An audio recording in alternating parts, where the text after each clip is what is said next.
we would say, hey, we can either do a lowball cash offer at like 60% value. We could do like at 80% if you sell or finance it, or we'll give you the full asking price if you partner with us. And as we build every house we sell, we will give you a percentage based on your land value. And ultimately, they would make more than the asking price. And then our story, and one of them stuck. And this land was 46 acres. And the owner ended up just calling me and was like, hey, I don't know what you're all about, but I would love if my land could be like helping the community like this. Welcome to the Physicians and Properties Podcast, the show where we teach you how investing in real estate can give you the freedom to practice medicine and live life how you want. Doctor! Now, here's your host, Dr. Alex Schloe.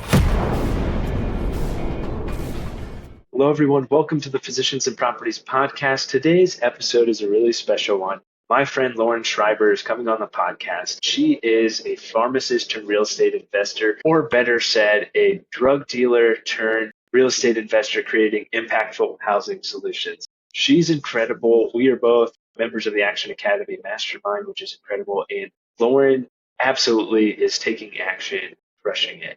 She is the founder of Heidi's House of Hope, which is a nonprofit that's dedicated to providing sustainable housing and a sense of belonging through micro home communities in Johnson City, Tennessee. Their mission is to empower renters to become homeowners and to help them build wealth through home ownership. They just rezoned 46 acres in Johnson City, Tennessee for this purpose. We talk a bit about the zoning process and how frustrating that can be, but they did it, and it's been amazing to follow along on their journey. They're getting ready to break ground to build 184 units, including 100 microhomes, and they already have a wait list of over 65 people, which is unbelievable and shows the need for affordable and attainable housing in Johnson City, Tennessee. This was an amazing episode, and I will say, if you feel compelled to get involved, to help invest, to provide resources, Heidi's House of Hope is an incredible mission, and Lauren Schreiber is an incredible human being. This episode was fantastic. Make sure you listen all the way through. And if you learned something from it, or if you want to share this journey, share the story, someone else who can benefit from it. Thank you for listening, and I hope you have a great day. Let's get started with today's episode with Lauren Schreiber. Lauren Schreiber, welcome to the Physicians and Properties Podcast. So glad to have you on the podcast. How are things going in Tennessee? Oh, we're doing great over here. Just excited to be here, and thanks for having us on. Yeah, absolutely. Absolutely. We were talking before the podcast about how cold it is there and how the humidity just makes such a big difference. Yes, I miss that Colorado, no humidity. That was always the best summer and winter. So we are missing that. Yeah. I mean, we tell folks, we were talking about it all the time, that like a 20-degree day in Colorado with the sun shining is just really not that bad. So you just have to experience it to believe it. But well, I am excited to hear about your journey from Colorado to Tennessee and everything that you've been doing. Do you mind telling folks a little bit about yourself?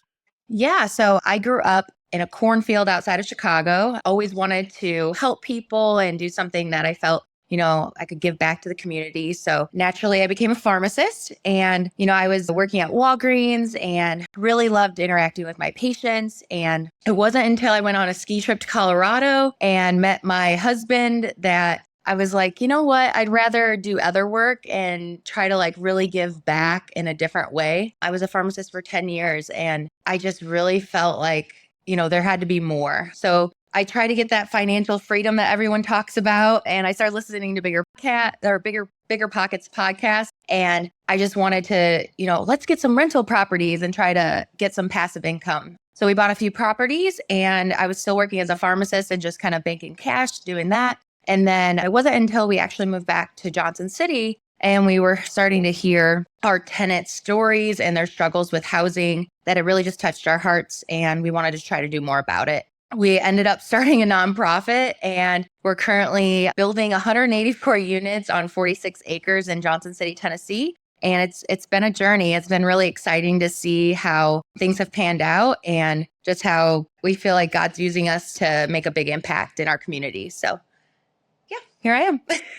That's awesome. That's a great introduction. And it's been amazing to see what you guys are doing and how that's been progressing. And I agree, definitely God's at play in that. Talk to us a little bit more about what it was like being a pharmacist at Walgreens. And before you do that, though, I do want to thank you on behalf of all the family med docs who got saved at one point or another by a pharmacist. So thank you for doing what you did for those 10 years.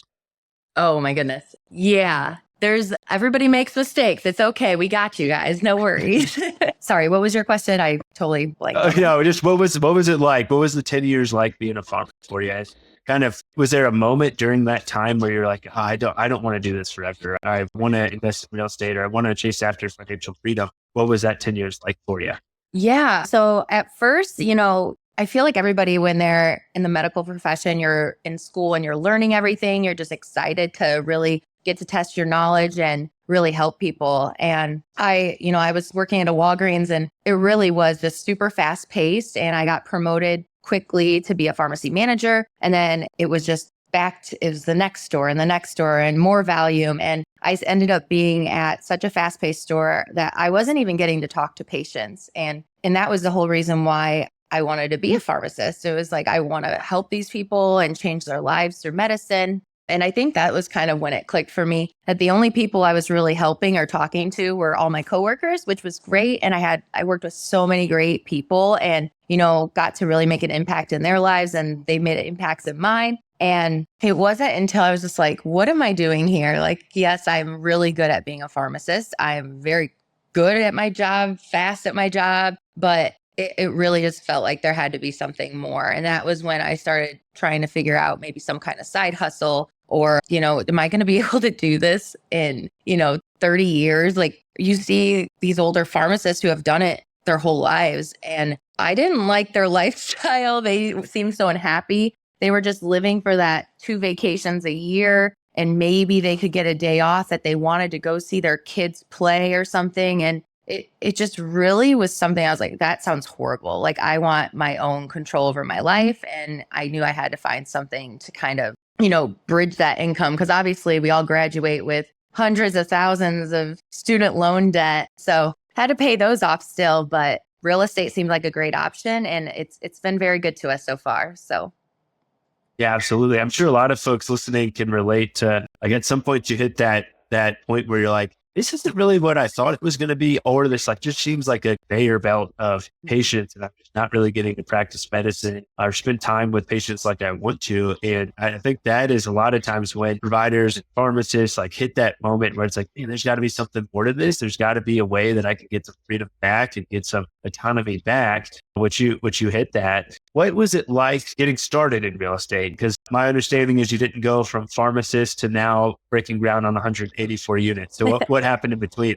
100%. Honestly, it was a lot of luck and a lot of God, I think, because we didn't know what we were doing. I was just like, oh, so we need to do the 1% rule with this rental property. We connected with a lot of people. We couldn't invest. We were living in Vail, Colorado at the time, which, if anybody knows that area, you can barely buy a 1-bedroom apartment for less than $400,000. So obviously the numbers don't really work when we were living there. So we started buying in Johnson City, Tennessee, and we really just relied on people and connections that we knew here. Since my husband did grow up here, we were able to reach out to his friends that were real estate agents. I think we've bought 2 properties specifically that I've never seen, and we bought it. We rented them out for a few years, and then we sold them, never saw the inside of them. So really having that team here and, relying on their expertise as we were learning, and they would just teach us things. I'm like, oh, that's a really good idea. And just having that network. You and I are in the same mastermind. So,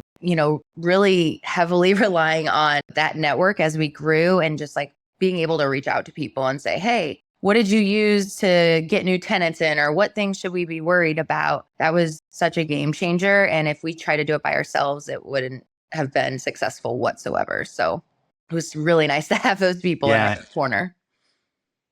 Absolutely. One, it makes you feel a lot more comfortable, especially if, investing out of state or having someone else that you can run numbers off of or who has more experience. I mean, Action Academy is the mastermind, in case folks are wondering, and it's amazing. Such an incredible community of action takers just crushing it, not only in real estate and entrepreneurship, but just also in life. I've not met a person in Action Academy who is dirtbag.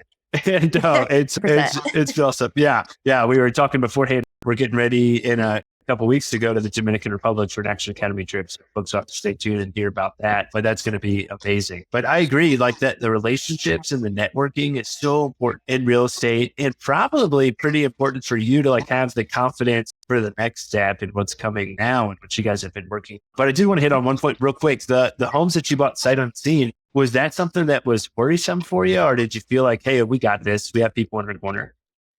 It maybe was almost like desperation. I'm like, I have to find something else that works. And it felt like a risk. Like even putting down like 10%, I was just like, oh, that's like a good chunk of my savings. Cause at the time I wasn't saving a ton. I was just kind of like, oh, I'm going to work to vacation everywhere and, enjoy life. And I had like a 401k and a Roth IRA, but I never really put money aside to like, oh, we want to put a down payment on a house or something. So saving that up was like, oh my goodness, that's all my money going towards a down payment on a house. And so it was scary. It felt risky. And I had a lot of family and even some friends be like, what are you doing? You don't even live there. How are you going to manage it? And it was kind of just like, you know what? I'm just going to trust God in this and hopefully this works out because I can't keep doing what I'm doing. I'm so burnt out and I need a different direction. And if this is, even a smidge easier than what I'm doing now at work, I'm willing to take the risk. So.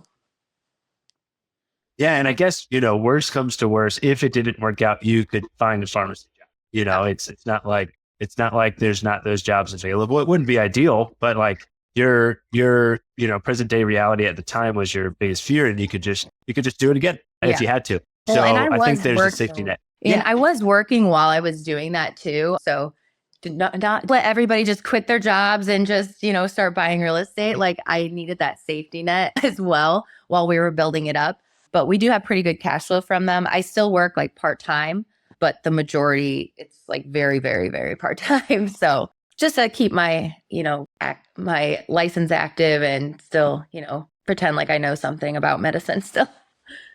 Sure, you know a ton. But yeah, that's awesome. Well, just having the opportunity or the ability to cut back hours and work part-time is huge. And I agree. I think, especially in medicine, we're fortunate to make a pretty good income. And so going from like a full doctor's salary to just quitting your job and trying to do real estate is probably not the best idea. But because you can utilize that W-2 and save a bunch of capital to invest more and more, build that foundation before you get out. And maybe that does look like, similar to your experience of I should have cut back my hours over time and then ultimately, maybe leave medicine as a whole. So yeah, I agree. I'm not all about just quit the W tomorrow and see what happens. No, yeah. I always tell people utilize that and stack as much cash as you can, because ultimately when you go to a bank and you try to get a loan, it's a lot harder to get a loan when you don't have any income coming in, even if like your properties are cash flowing and everything. I've had where I took a break for a couple months and that was probably the hardest thing when we were trying to buy real estate. We're like, oh, we're not as bankable anymore. That's super annoying. So that's a great point that folks don't think about. Or going from like a W-2 to a 1099 position too makes you less bankable. Things to think about as you're planning your future journey and kind of stepping down from medicine or things like that. Maybe try and get that loan right before you step out of your W-2 job or something like that. But yeah, well, that is awesome. And congrats on taking the leap and buying those homes in Johnson City. After you got those first few rental properties, what did life look like after that? Yeah, we were stoked when we got a sixplex, and that was super exciting.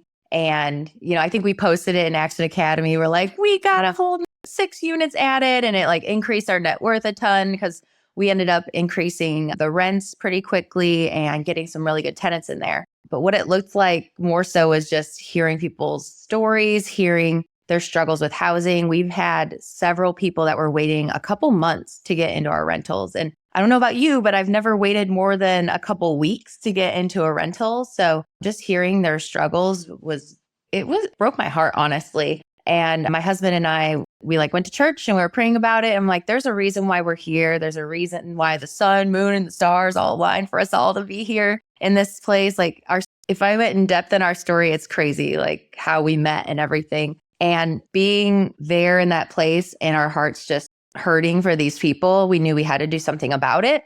And nobody in this area was really doing anything about it. A lot of people were complaining about the homelessness issue, or they were complaining about affordable housing, but people are just still building like D.R. Horton cheaply built homes that are way too big that no one can afford. And we have top talent. Like we have a college of medicine, a college of pharmacy here, and all these kids that are going to school, they would love to stay here, but they can't afford it when they are coming right out of college. So it's not just people that are low income or medium income. It's our whole workforce and people graduating college that can't even afford homes. So yeah, we came up with this concept, not necessarily like a tiny home community, but micro homes. So like anywhere from 500 to 900 square foot homes, like a starter home that's well built. And so people that it's just them and they don't want this huge mansion, they can afford a home. And we're also providing opportunities for renters and helping them to become homeowners and helping them build wealth through home ownership. Because once you give them that first piece of the puzzle, that's when you learn how to thrive. Without a home, you can't, get a good job. Without a home, you can't do much better in your life. You can't dream and try to, create wealth for your whole family. So we're really excited to be that first stepping stone for a lot of people that would not have that opportunity otherwise. So That's beautiful. It's just awesome what you guys are doing. What you said, the stars kind of aligned and you knew like, hey, this is something that we have to do. This is something put on our heart that we have to do. What were some of those things that you don't mind sharing, like that made you feel like this is what I'm supposed to do? Because this is an enormous endeavor that you guys are doing. It's such an incredible and gracious thing that you're doing. And I know you and I know your drive. And it's not that you're doing this out of the goodness of your heart. You're not doing this to like become a billionaire and buy a private jet. And so what was it like when you first had this vision? oh man, it's a very good question. It was weird. When we look back, even me meeting my husband, like I was supposed to go on a ski trip to Whistler. I wasn't supposed to go to Vail. Last minute, we decided to go to Vail. We were going to rent a car. Instead, we decided to take a shuttle bus. The shuttle bus driver was my husband. And he was starting a short-term property management company and was driving shuttles for insurance. And I sat up front. I was supposed to get back surgery in like 4 weeks. And I was like, if I'm going to die in back surgery, I'm going to go ski my last time. And literally I recovered in Vail after my back surgery because I fell in love with my shuttle bus driver. So there's that. I did not want to be in a relationship. I met this random shuttle bus driver with a cute Tennessee accent, and he came and hung out with us later and had this cute elderly dog. And I was like, oh my gosh, my heart is moving because he's so sweet with his elderly dog, who's Heidi, which is our nonprofit now, Heidi's House of Hope.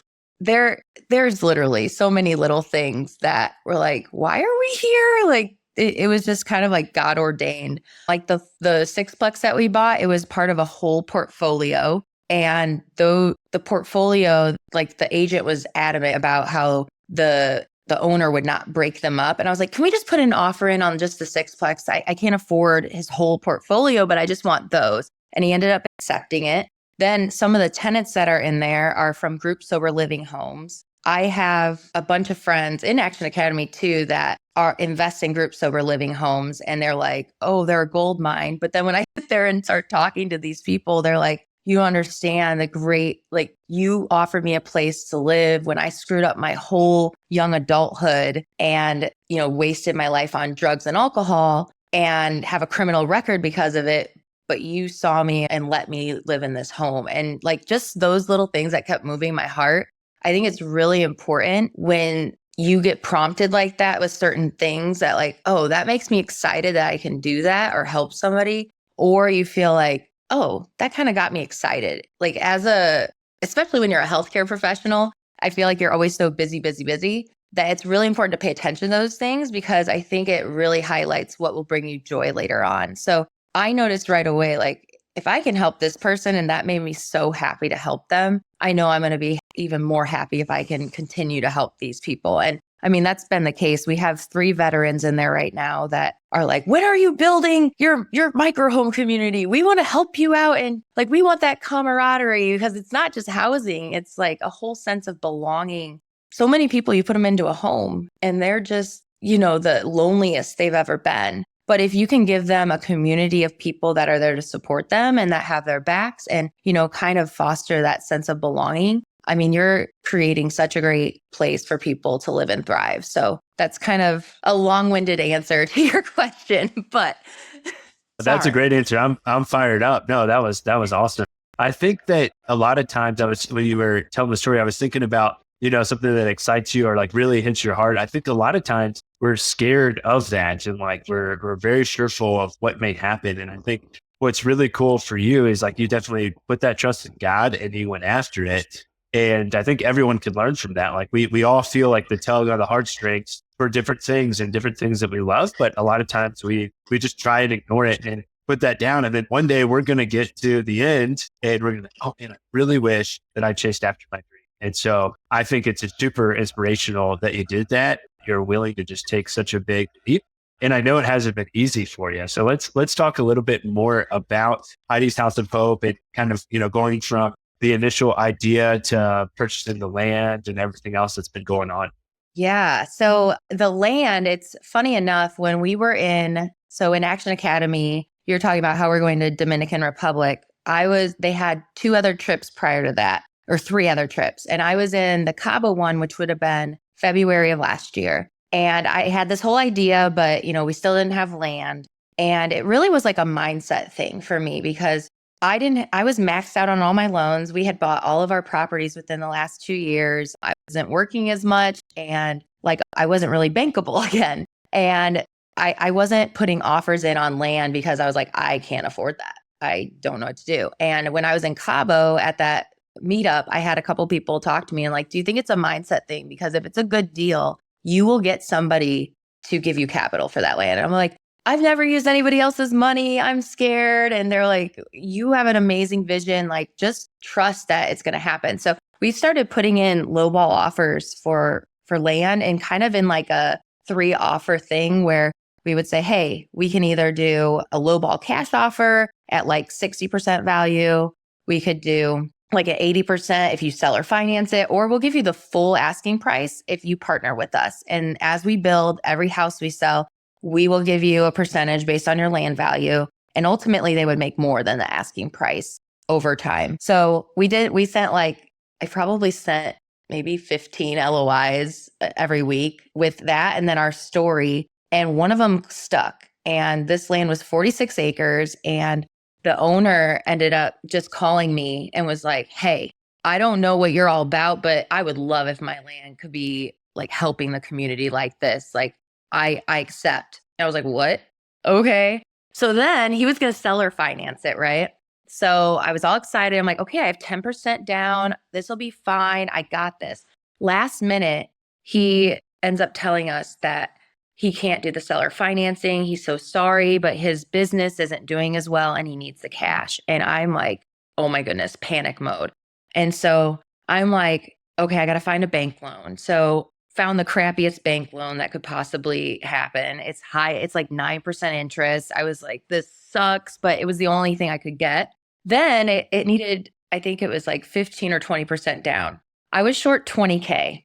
My options were to cash out my 401k part of it or like take a hard money loan. And I was like so defeated by this. Like it really messed with me. And I was just like, okay, God, here I am. You said you want me to do this.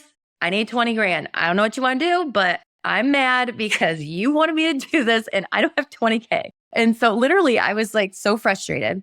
I ended up texting a few people that had said they wanted to invest or they wanted to possibly donate. And I told them the situation. I'm short 20K. I don't have it liquid right now. Crickets. So I'm like, this is great. Awesome. We're not going to go through this land. And this seems like the perfect parcel. Ended up going to church that Sunday and it was a sermon on God's perfect timing. And then right after the service ended, I get a text from one of the donors and she says, where do you want me to wire the 20K? I'm like, huh? What? And she's like, yeah, I'll wire my donation. Just give me the information. She donated $20,000 to us. And I like to this day, I'm still like, yep, that was God. It wasn't me. So that was a really cool hardship, but also really cool. And things like this just keep happening. Like I've had we needed a lawyer, and randomly one of my friends was showing her mom our Instagram posts, and she's like, tell her to reach out to me. I'll do pro bono. So we have a pro bono lawyer. We actually have two pro bono lawyers now. We found a CPA through a random church, was like, hey, have you reached out to this company? They do free work for nonprofits. I'm like, okay, sounds good. And so now we have a CPA that's doing work for free. There's like story upon story of just like little things that have just connected. So for me, it's kind of like I have this confidence now because I know what we're doing is good. I know we have the right intentions. We have the right heart for it. And I can't help but say like, yeah, I have to trust God, because obviously this pharmacist just doing 184 unit development. Are you kidding me right now? Like, no. And I think it's so funny because God uses people like that to be like, yeah, that obviously wasn't her. That was me. So it's really cool to just see how it unfolds. Like the rezoning, my goodness, we went to 4 meetings, and every time, every single person voted yes for it and said, yes, this is awesome. We're so excited to see this move through. So I mean, obviously I don't want to be naive, and I want to make sure that I'm being good with like risk mitigation and everything like that. But I am pretty confident that, it's going to work out, and it's going to be a beautiful thing for the community. And we're obviously really excited about it. So. Absolutely. Yeah, that is so cool. What a crazy journey to get that land and to be so close to having it, work out ideally how you want it to, and then something comes up. But you worked through it, you figured it out. God's timing works, it always does. And even though it's hard to trust in that, and there you go. And so that is so cool. What were some things, Lauren, that you learned about the zoning process that would be helpful for folks who are thinking like, hey, maybe I want to do a development in just some capacity? Yeah. So every single county and city is different. So your best bet is to make sure that you just reach out to the city or the county and ask them, just play stupid and just say, hey, I would really want to do this. What do I need to do?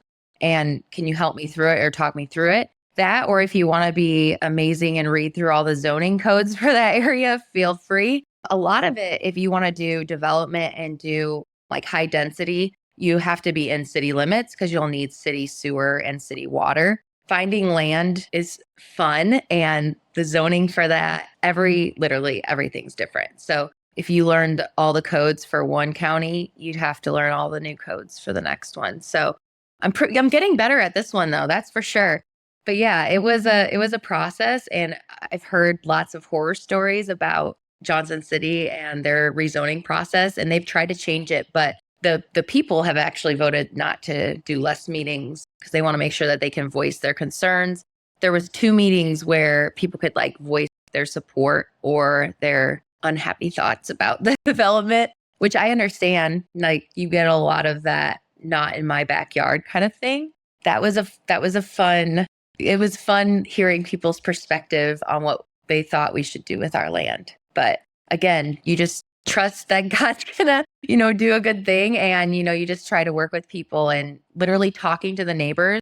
That was probably our biggest strength. I went and door knocked on a bunch of neighbors and chatted with them and like just shared our heart and what we were doing. And I think that saved us a lot, because a lot of developers or a lot of people that want to rezone, they'll get all these angry neighbors that come in and they didn't expect that. And then they end up getting voted down because, the city commissioners, they are voted in by the people. So they have to listen to concerns as well. So I don't know if that answered your question, but no, it does. Yeah, those are all, no, it's good. Those are all great points. Yeah, we're working on purchasing some land to build some memory care homes in Virginia.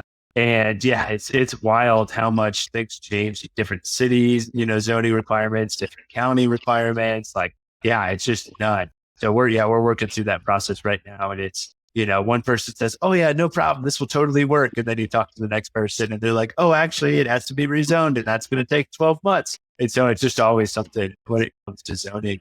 How much time was it between you guys had the idea to you purchase the land to now getting it rezoned?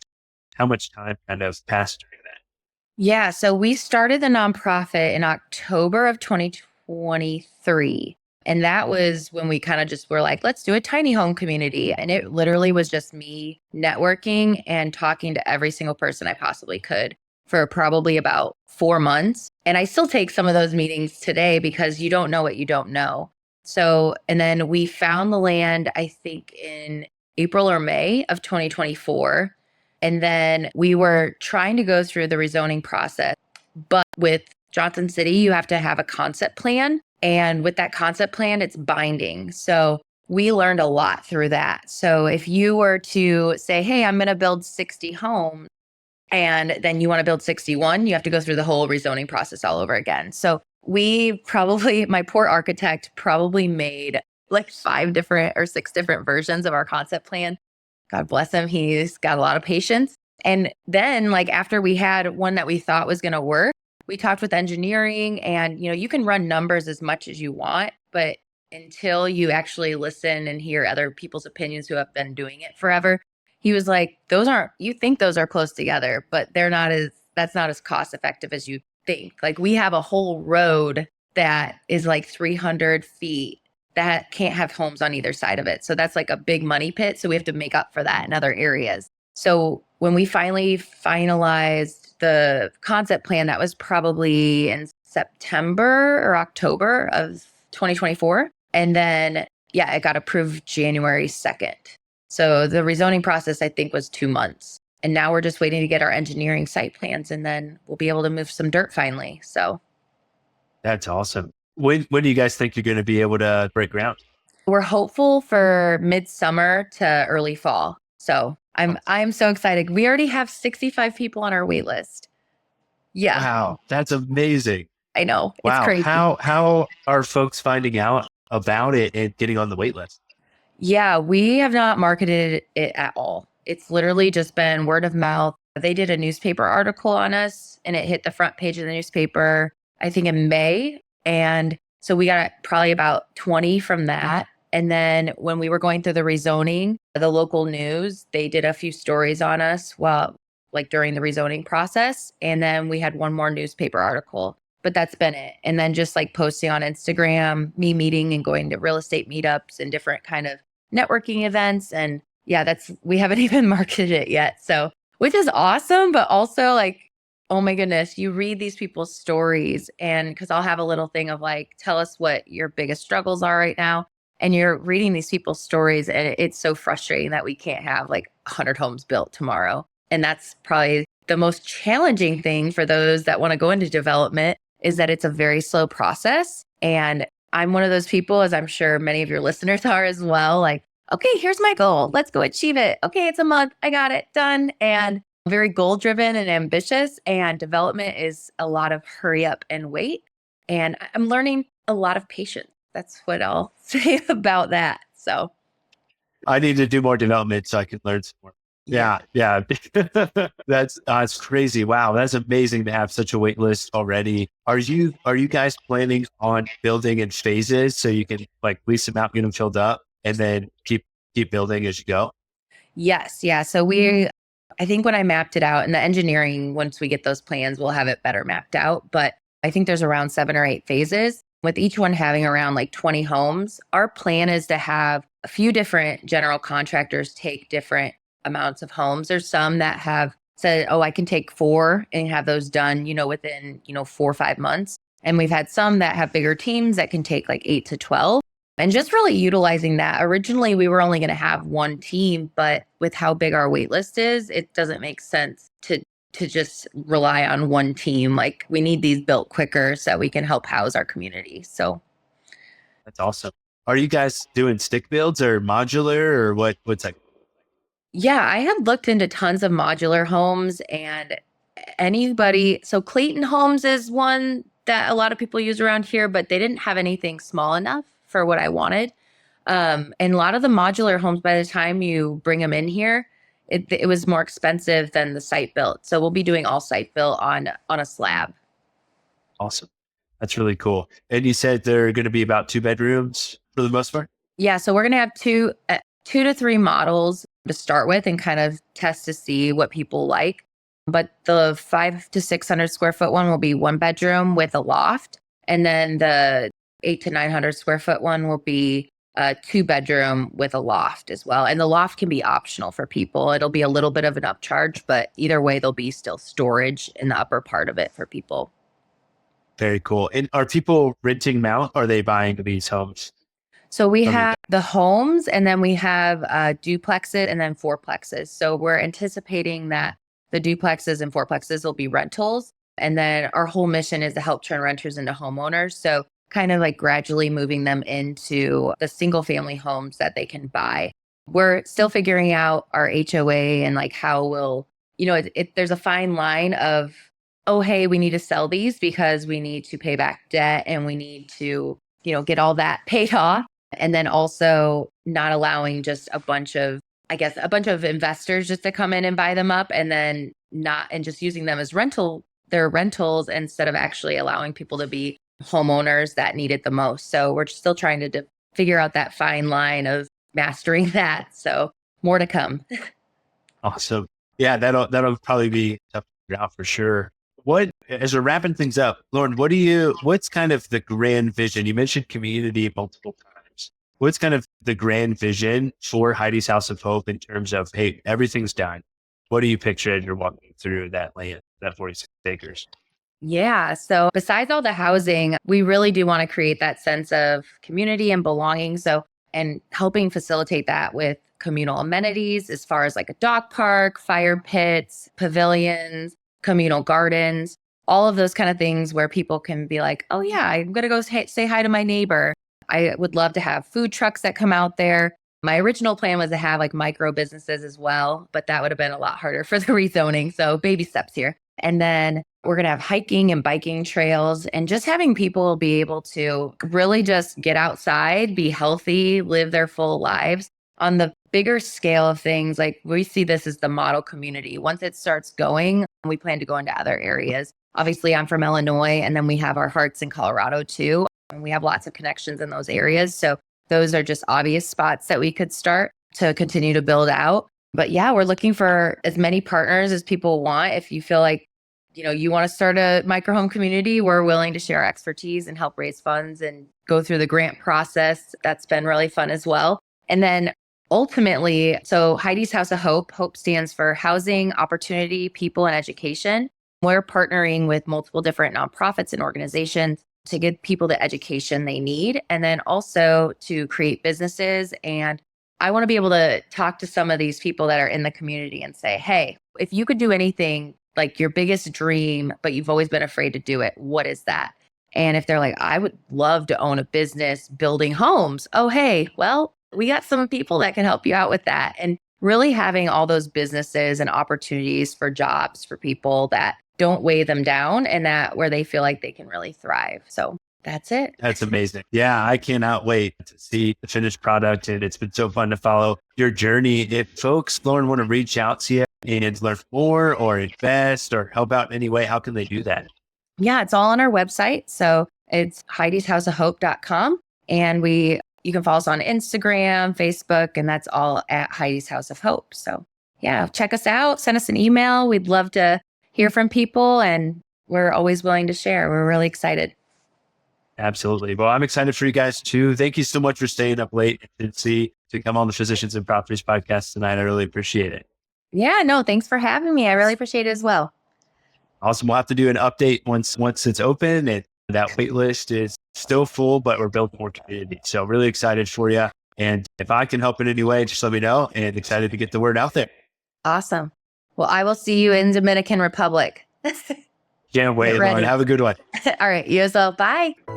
Hey, real quick, if you're still listening to this, I'm assuming you got value from it. So I need your help specifically. My 2-year vision with this podcast is to help 100,000 physicians learn how investing in real estate can give you the freedom to practice medicine and live life how you want. There are 2 main ways that a podcast grows. One is through ratings and reviews, and the other is word of mouth. If you can please leave me a 5-star rating and review on Apple Podcasts and Spotify, as well as send this to 1 to 2 friends that you think would get value from it, we can reach the physicians that we want to reach. Thanks in advance, and talk to you on the next episode. Please note that the information shared on this podcast is for informational purposes only and should not be considered financial or medical advice. The views expressed on this podcast are those of the host and the guest and do not necessarily reflect the views of the Department of Defense or the United States Air Force.